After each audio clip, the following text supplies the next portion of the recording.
here again, third video of the day. I wanted to give a quick overview of how to level pretty much any elemental based ranger, probably shadow, and even marauder. How to get from level 1 to about level 70 in less than 6 hours, blood aqueducts, very easy, pretty much safe as long as you know how to do bosses. A few tricks here and there that you can learn by watching the stream, but overall, very easy to do. I'm just going to go over the tree real quick. This is my bow character that I use for magic finding. It's pretty similar to pretty much all the other bow characters out there that are magic find characters, something like what Grim uses, for example. You're going to go through the evasion and life nodes down to finesse. You're going to want to wrap around and go through your herbalization straight to acrobatics. I like to rush this node because you don't have a lot of armor. This is going to make you tankier right off the bat. You're then going to want to go down and get yourself into some elemental nodes down here. I wouldn't worry about the lethality nodes and don't do the movement nodes. You can then work your way over here towards Art of Gladiator, Fury Bolts. You can go down to Golem's Blood, and if you want, you can work this way instead of this way so that you can pick up thick skin. I like to go down to Golem's Blood, get this jewel, get this jewel, get this jewel, and that jewel. This one here, and this one here. And yes, I know I just said a bunch of jewel nodes, but that's exactly how I level the character. Getting jewel nodes, extremely important. You're going to want to then eventually work yourself up to Force of Nature. I would ignore the claw nodes here. That's because I have a Lionized Fall. This is not for leveling. This is expensive. Work yourself into Blood Drinker, over to Blood Siphon, etc. As you can see here, you can skip any of these movement speed ones. These are specifically for this character. Once again, you can skip this as well. You're just going to want to pick up pure elemental damage nodes on the tree, something like this as well. The cold conversions, if you want. This would be if you wanted to level as a Frostblades character, for example. But mostly the jewel nodes are the most important thing, and the reason why is because the jewel nodes like this. Double damage nodes here. Now this requires level 51, but you can find ones like, let's see, if I have a low one on this character right now. 49, 51. I have no low ones on this character currently because I replaced them. Here we go. Level 28, and you can find them lower than this.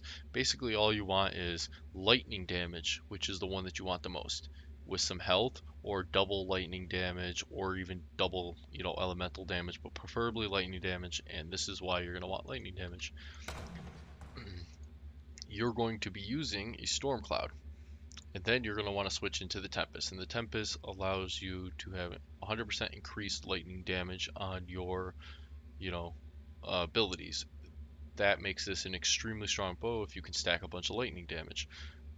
Couple that with Wake of Destruction, probably the most important item right after that, or in addition to that, because of all the flat lightning damage. These are pretty much mandatory.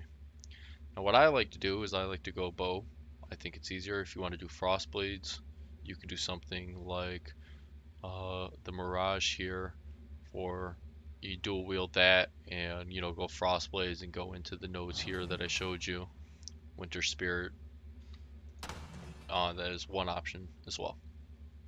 So what I do is when I'm leveling up, I grab myself 2 red beaks, Tabula Rasa, a gold rim, the basic stuff, Wanderlust, Ondor's class, and then you can also use static electricity gems if you want to buy these instead of buying, the jewels that I've been pointing out. You're going to want a Darkness Enthroned belt.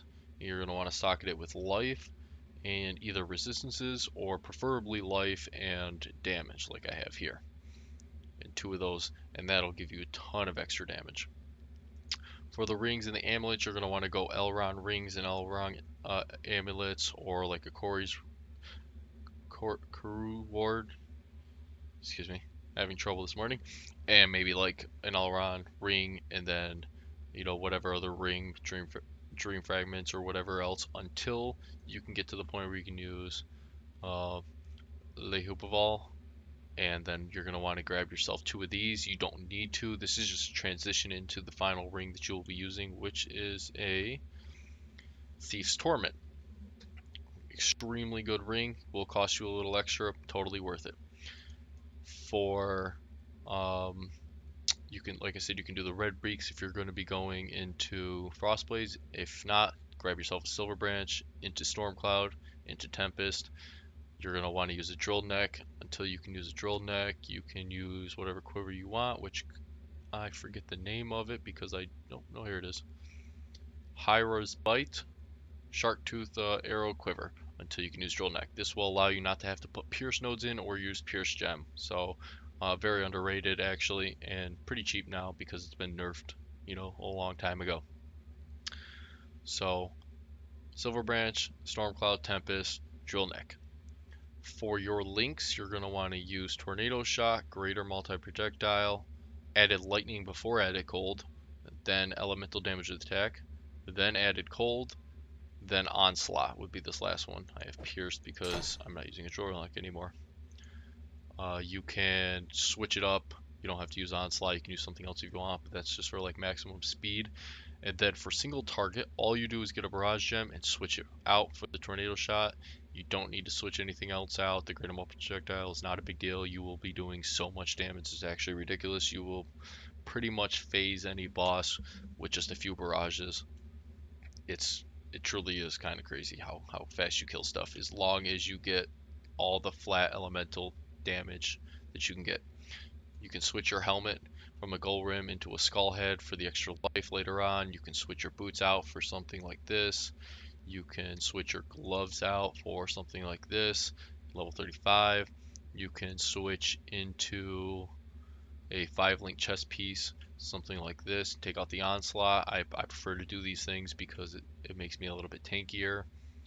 You can also add in a Wise Oak for the extra elemental Pierce if you can get your resistances correct. Plus it just helps you with overall resistances. You're going to want to run 2 Adrenaline Quicksilvers, preferably with a Granite or Jade Flask or some kind of a flask with removed bleeding. That's probably your best bet there as well. And then 2 Health Flasks. I run the same flask setup on almost all my characters when leveling, so I don't have to keep rebuying them. Plus I think it's just, very easy.